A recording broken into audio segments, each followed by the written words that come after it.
किती लागले आगर आले करीब 50 लाखाच्या वर झाले भाऊ 50 लाख आगर आले आप्पा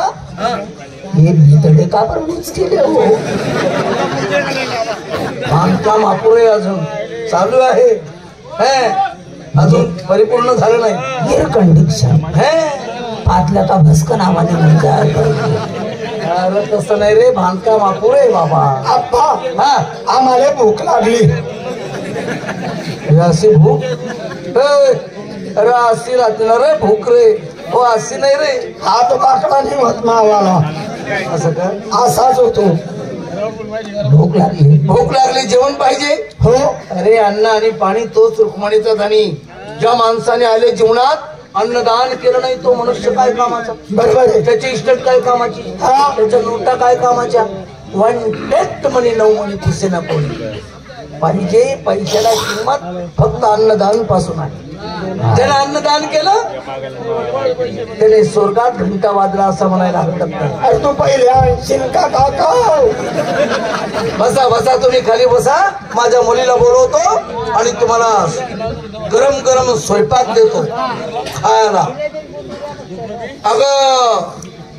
बोलवतो माझ्या मुलीला पुष्पा काय पोरीचं नाव खोपसा पुष्पा काही लग्न वगैरे काही झालं अरे मूर्ख माणसा 12वी पास आहे माझी मुलगी आणि तसाच मुलगा पाहिजे तेव्हाच तो संबंध जुडेल आणि चौकशी करतोय पण मुलीला तो मुलगा पसंत व्हायला पाहिजे 12वी जाते तू काय बोलत होत आहे ना आपल्या भागात पोरग्या आहे आर्मी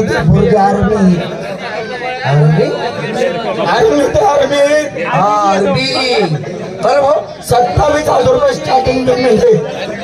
पुढे वाढणार पोरगा म्हणजे 12वी पास आहे का तो पण आता तो ढीळ झाला असेल तुमचं शिक्षण आहे त्याचं बरं मी असं म्हणतो असा मुलगा जरी असला तर आम्हाला आनंद आहे आम्ही हा संबंध पक्का समजणार पण तो मुलगा आहे कोण मा बाप अरे तू खरंच माणूस अरे हो तुम्ही आणले मी अरे कशाला आणतो रे काका हो एक काम कर बेटा